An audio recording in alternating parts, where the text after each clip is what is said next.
অল্প অল্প জল দিয়ে পুরো। নমস্কার বন্ধুরা, আমার সঙ্গীতা কিচেনে তোমাদের সকলকে অনেক অনেক স্বাগত। আমি আবারও চলে এসেছি আমার আরও একটা রেসিপি তোমাদের সাথে শেয়ার করবো বলে। আজকে তোমাদেরকে একদম ঘরে দোকানের মতো নরম তুলতুলে নানপুরি বানিয়ে দেখাবো, একদম টিপস সহ। তো এখানে আমি পরিমাণ মতো ময়দা নিয়ে নিয়েছি 1 গামলি। এখানে আমি 200 গ্রাম মতো টক দই রেখে দিয়েছি। টক দইয়ের মধ্যে কিছু আমি উপকরণ একসাথে মিশিয়ে নেব।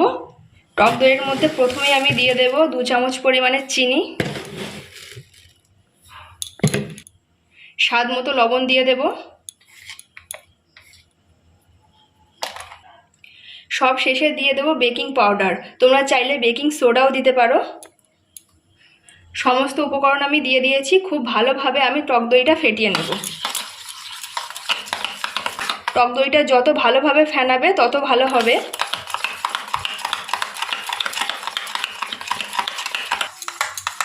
তো বন্ধুরা, আমি টক দইটা খুব ভালোভাবে ফেটিয়ে নিয়েছি। দেখো তোমরা, এর চারিদিক দিয়ে পুরো বিন্দু বিন্দু আকারে চলে এসছে, আর আমার চিনিটাও খুব ভালোভাবে গলে গেছে। তোমরাও খুব এইভাবেই টাইম নিয়ে 10 থেকে 15 মিনিট আমি এখানে টক দইটা ফেটিয়ে নিয়েছি। টক দইটা ভালো করে ফেটাবে, তাতে করে চিনিটাও সুন্দর গলে যাবে আর নানপুরিটাও সুন্দর হবে। এবার আমি ময়দাটা মেখে নেব।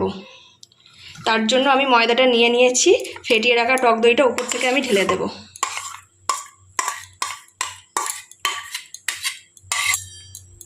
খুব ভালো করে হাতের সাহায্যে আমি টক দইটা ময়দার সাথে ভালো করে মেখে নিচ্ছি।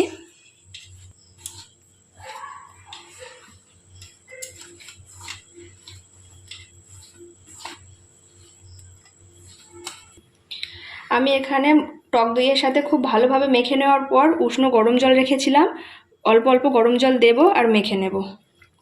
একেবারে জল দিয়ে মাখা যাবে না, হালকা হালকা জল দিতে হবে আর মেখে নিতে হবে।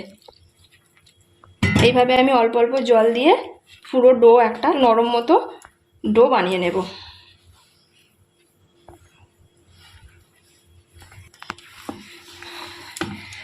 তো বন্ধুরা, ময়দাটা আমি খুব ভালোভাবে মেখে নিয়েছি। এরকম একটা নরম ডো পাকিয়ে নিয়েছি। এবার আমি হাতে একটু সাদা তেল নিয়ে নেব।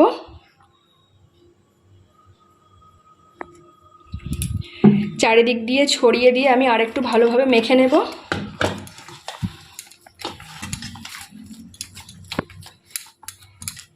এইভাবে আমি 1 থেকে 1.5 ঘন্টা ঢাকা দিয়ে রেখে দেব। তো বন্ধুরা, 1.5 ঘন্টা পর ফিরে এসেছি। আমি চাপাটা খুলে দেখব। ময়দাটা খুব ভালোভাবে মজে গেছে, চিনিটাও গলে গেছে। আমি আরেকটু হাত দিয়ে মেখে নেব।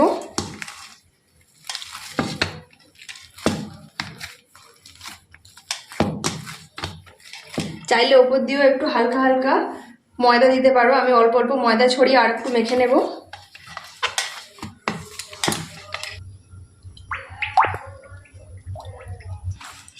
তো আমি ভালো করে মেখে নিয়েছি। আবারও মেখে নেওয়ার পর আমি এরকমভাবে কেটে নিয়ে ছোট ছোট নানপুরির আকারে আমি লেচি কেটে নেব। বেশি বড়ও করব না, বেশি ছোটও করব না, এরকম সাইজের আমি প্রত্যেকটা লেচি কেটে নেব।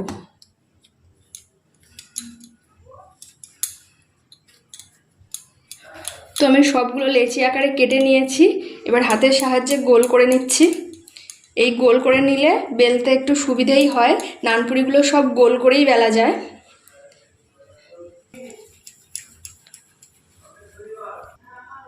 প্রথমেই আমি গ্যাসটা অন করে নেব। কড়াই বসিয়ে দিয়েছি। এখানে আমি পরিমাণ মতো সাদা তেল দিয়ে দেব।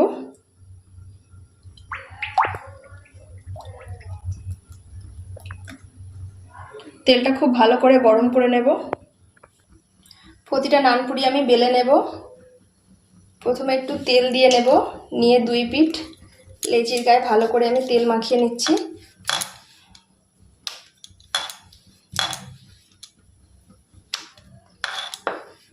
এটা একটু মোটা রাখার চেষ্টা করবে।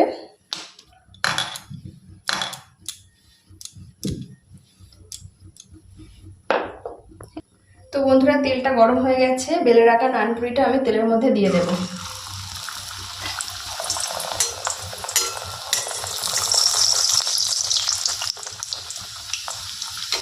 এভাবে চারিদিক থেকে আমি তেল দিয়ে দিয়ে ভেজে নেব। দেখুন বন্ধুরা কত সুন্দর ফুলে উঠছে। এবার আমি তেল থেকে তুলে নেব।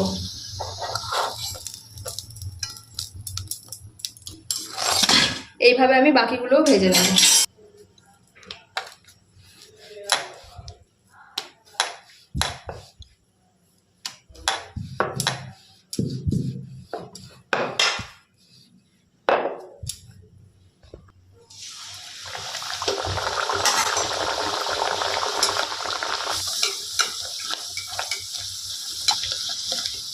খুব সুন্দরভাবে ফুলে উঠছে বন্ধুরা। এইভাবে আমি 2 পিঠ হালকা বাদামি করে ভেজে নিয়েছি, এটাও তুলে নেব।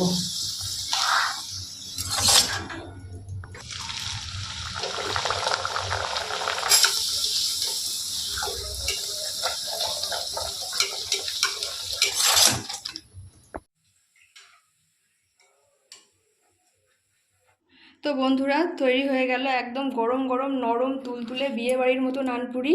খুব মোটা সুন্দর হয়েছে, একদম পুরো নরম। তো আমার এই ভিডিওটা ভালো লেগে থাকলে অবশ্যই আমার চ্যানেলটিকে সাবস্ক্রাইব করো, লাইক কমেন্ট শেয়ার করতে ভুলো না। যারা ফেসবুক পেজ থেকে দেখছো অবশ্যই আমার পেজটিকে ফলো করো। নানপুরি দিয়ে খাওয়ার জন্য আমি আগে থেকেই এরকম চিকেন কষা করে রেখেছি, লাল লাল একদম। তো শুধু চিকেন কষা কেন, নানপুরির সাথে চিকেন কিমা দিয়ে তোমার চানা মশলাও খাওয়া যায়, পনির কিমা বা পনির চানাও খাওয়া যায়, যে কোনো কিছু নানপুরি দিয়ে খাওয়া চলে যেতে পারে। তো এই রাতের বেলা আমাদের আজকে ডিনারে থাকছে গরম গরম নানপুরি আর চিকেন কষা।